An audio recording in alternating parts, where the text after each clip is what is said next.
आज सांबादिक सम्मेलन में उपस्थित थिबा समस्त सांबादिक बंधु उपस्थित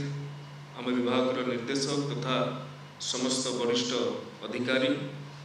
माननीय मुख्यमंत्री केजी रु पीजी निःशुल्क शिक्षादान व्यवस्था हेबो बोली घोषणा करथिले एवं आपण माने समस्ते अवगत अछंती जे अष्टम श्रेणी पर्यंत निःशुल्क शिक्षादान व्यवस्था लागू होता। तेणु नवम दशम एकादश द्वादश यही व्यवस्था विद्यालय और गणशिक्षा विभाग निःशुल्क होबाकू जाउछि एवं तदूर्ध पीजी पर्यंत जोटा आम अंडर ग्रेजुएट कोर्स कहते +3 कहते पोस्ट ग्रेजुएट कोर्स कहते ये पीजी पर्यंत निःशुल्क शिक्षादान जदि आपण माने कहिबे यार बेसिक एसेंसटा कौन बेसिक ऑब्जेक्टिवटा कौन अनेक समय रे आर्थिक अनटन कारण बहु छात्र छात्री से माने उच्च शिक्षा लाभ करिबारे सक्षम होंती नहीं। तेणु विभाग दायित्व नेला बेलू आम मनरे गोटे कथा थिला कौन पाई आमर ड्रॉप आउट संख्या अधिक बढ़ुची कौन पाई आमर ग्रॉस एनरोलमेंट रेशियो जातीय स्तर ठारू कम रे अच्छी कौन पाई आमे माने पिला मानकु रिटेन करि पारुना यार गोटे उत्तर आसतिला जे उच्च शिक्षाटा को समस्तंक पाई करिबो पड़िबो समस्तंक पाई उच्च शिक्षा एवं ये जो केजी रु पीजी निःशुल्क करने पछरे बड़ उद्देश्य रही कहीं भी छात्र छात्री विद्यार्थी गोटे बेसिक हायर एडुकेशन रु वंचित न हो बेसिक। तेणु अनेक क्राइटेरिया अनेक एसओपी आज आमे प्रदान करुछु सबु उच्च शिक्षानुष्ठान गुड़ी को जहाँ प्रदान करा जिवो। विगत दिन मानकरे जदिओ उच्च शिक्षा विभाग कौन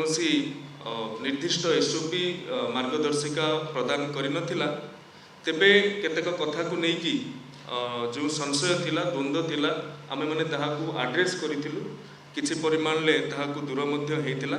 आज पूरा संपूर्ण भाव रे जो ए स्कीम रो ना रही ज्ञानोदय शिक्षारू समृद्धि पथ को जीवा पई ये मार्गदर्शिका साजिछि। समस्त उच्च शिक्षा गोटे आर्थिक अनग्रसरत कारण कहीं उच्च शिक्षा न छाड़तु बा जड़े पीजी पर्यंत पढ़ा चाहूँगी बेसिक कोर्स अध्ययन करने को चाहूँगी से उच्च शिक्षा विभाग जो योग्य उच्च शिक्षानुष्ठान गुड़िक ए फोल्ड को आसुंच से राज्यर समस्त सरकारी विश्वविद्यालय समस्त सरकारी महाविद्यालय एवं बेसरकारी अनुदान प्राप्त बेसरकारी सरकारी अनुदान प्राप्त महाविद्यालय गुड़ी को स्नातक और स्नातक श्रेणी नियमित पाठ्यक्रम रे ना लिखुवा छात्र छात्री मानू कौन शुल्क दबाक पड़ो ना।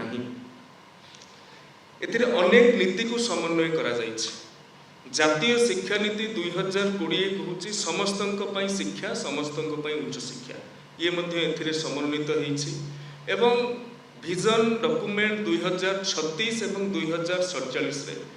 ग्रॉस एनरोलमेंट रेशियो को 60% रे पहुंचेबा पई गोटे बड़ लक्ष्य रखा जायछि। ये 60% रे पहुंचेबा पई केजी रु पीजी निःशुल्क शिक्षा व्यवस्था बा ज्ञानोदय योजनाटा गोटे बड़ किक स्टार्ट हेबो बोली आमे आशा व्यक्त करूछु एवं कहीं भी गुणात्मक शिक्षार वंचित न होंतु से आमे निश्चितता करुछु। तेणु योग्यता जो कथा मुझे राज्यर समस्त सरकारी विश्वविद्यालय रे चालुथुबा नियमित पाठ्यक्रम सरकारी महाविद्यालय एवं 488 662 कैटेगोरी रे जेतिके नियमित एवं संस्कृत कॉलेज मानक एथिरे नियमित पाठ्यक्रम गुड़िक एथिरे सबु छात्र छात्री योग्य विवेचित हेबे एवं ग्रांटिन आर्ड जहाँ को आम कहते सरकार समय समय रे ग्रांटिन आर्ड प्रदान करिथांती से कॉलेज गुड़िक माने 488 662 संस्कृत एमाने समस्ते पर्व्यू को आसुचंती। एटी आम स्पष्ट करबा उचित जे को माने ये स्कीम रु बात पड़िबे ताहाकु नेकी किछि परिमाणले मध्य संशय थिला। जेते शिक्षानुष्ठान गुड़िक कहली योग्य शिक्षानुष्ठान सेतिरे जो रेगुलर कोर्स गुड़िक अछि रेगुलर कोर्स को बाद दे कि मध्य किछि शिक्षानुष्ठान केतेक सेल्फ फाइनेंसिंग और पीपीपी मोड रे निजे अर्थ लगे कि किछि कोर्स चलै थांते पीपीपी मोड रे एवं वृत्तिगत कोर्स मध्य किछि चली थाए से गुड़िक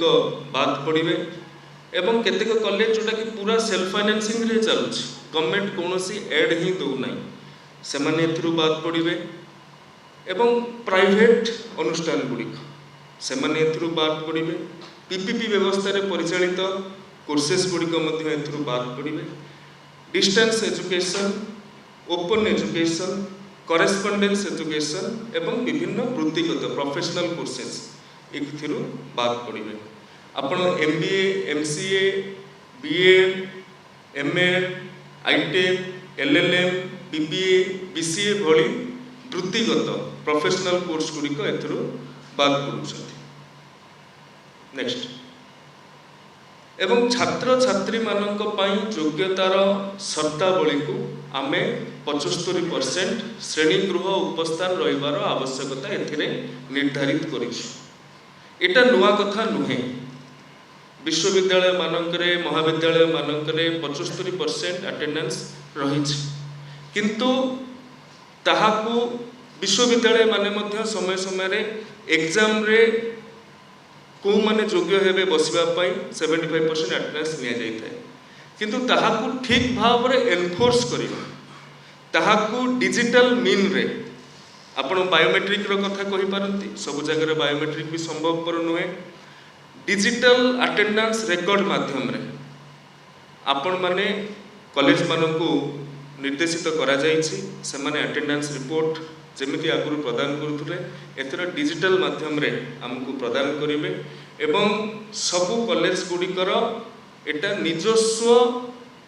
तांकर विजडम जे कोटा ठीक हो बायोमेट्रिक ताका पई ठीक हो जदि गोटे पीजी क्लास रे 16 जण अछंती पीजी क्लास रे 32 जण अछंती बायोमेट्रिक हे परिबो जदि सेठी 196 जण छात्र छात्री अछंती से डिजिटल रेकॉर्ड माध्यम रे हे परिबो। किंतु ए बिंदुटी रखिबार सबुठु बड़ कथा हला जो छात्र छात्री माने रेगुलर भाव रे आसुछंती सेमानकर कोनोसी असुविधा नाही किंतु जदि ए स्कीम रो केही दुरुपयोग करिबा चाहंती ताहले ए 75% फिजिकल अटेंडेंस ताहा सेथिरु हम मानकु सुरक्षा प्रदान करियो। एवं विगत दिन मानकरे गत सरकार रे आपण माने देखिथिबे स्कॉलरशिप को नेकी सीएजी ऑडिट रे मध्य अनेक सजेशन सरकार को दिया जाइथिला से सजेशन गुडी को मध्य आमे एथिरे एनफोर्स करूछु केही भी कौनसी शिक्षानुष्ठान जेमिति जेतिकी छात्र आसुछंती सेमानंकर योग्य शुल्क सरकार को पाइबे यार दुरुपयोग जेमिति केही करि परिबेनी सेटा को 75% अटेंडेंस ही केवल एनफोर्स करि परिबो। नेक्स्ट एडमिशन समय रे जो भली भाव रे सचिव महाशय कहूतले एडमिशन समय रे अनेक अर्थ निया जाई थाए एडमिशन फी मध्य गोटे रही थाए कॉलेज डेवलपमेंट फी मध्य रही थाए सेमिस्टर फी मध्य रही थाए सेतिरे लाइब्रेरी ठू आरंभ करी लैबोरेटरी ठू आरंभ करी एपरिकी आई कार्ड पई मध्य रेड क्रॉस पई मध्य एनसीसी एनएसएस ये अनेक फीस गुडिक रही थाए ये सबु फीस को सरकार प्रदान करिवे कॉलेज को तेणु कॉलेज माने बिल्कुल एथिरे कौनसी प्रकार जे आर्थिक भाराक्रांत होइजिबे से माने योजना लागू होवा कारण एमिति न भाबिबा उचित एवं उच्च शिक्षा विभाग रे प्रत्येक वर्ष कॉलेज माने केते पैसा छात्र छात्री ठारू नौछंती एडमिशन समय रे ऑनलाइन रे प्रदत्त करिथांती पिला माने ताहाकू देखंती एवं सही अनुसार अप्लाई करिथांती तेणु उच्च शिक्षा विभाग रे हमरो जदिओ विभिन्न कॉलेज रो फी स्ट्रक्चर अलग अलग अछि कोटी 6000 अच्छी कोटी 8000 अच्छी कोटी 12000 पर्यंत 15000 पर्यंत अच्छी किंतु जेहेतु एटा गोटे ट्रांसपेरेंट वे रे पोर्टल रे अवेलेबल अच्छी तेणु आमको ए अर्थ प्रदान करिबारे कोनोसी असुविधा हेबो नै। रिएडमिशन समय रे मध्य गत वर्ष ठारू आमे योजना करिथिलु जे ए वर्ष रीएडमिशन साम्स माध्यम रे हेबो एवं ताहाकू आमे एनफोर्स करिवा कारणरू केजी टू पीजी पई मध्ये हमकु सहज